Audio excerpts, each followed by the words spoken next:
আজ যাবো আমি বাজারে, এটা হচ্ছে আমার পক্ষীরাজ করে, এটাকে আমি খুব ভালোবাসি। যেখানে যে সঙ্গে করে একে নিয়ে যাই। আর আজ যেহেতু সামনে জায়গায় হাওয়া ছিল না, তাই ওকে তো একটু ভালো মতো হাওয়া দিয়ে নিচ্ছিলাম। খাওয়া দাওয়া কমপ্লিট করে দুজনে মিলে বেরিয়ে পড়লাম বাজারের দিকে। আর প্রচুর মানে রোদ উঠেছিলো, তার জন্য ছাতিটাও নিয়ে নিয়েছিলাম সাথে। আজ গিয়েছিলাম একটু ব্যাংকে টাকা জমা দিতে।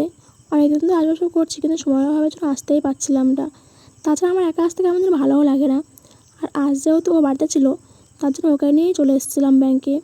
তো আমি নিচ থেকে টাকা জমা দিয়ে উপরের দিকে উঠছিলাম।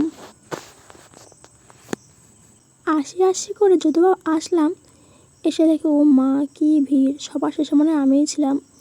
আমি 10টায় ব্যাংকে ঢুকে 12:30টায় ব্যাংক থেকে বেরিয়েছি, তো তখন ব্যাংক পুরো খালি হয়ে গেল, সবার শেষে মনে হয় আমিই ছিলাম।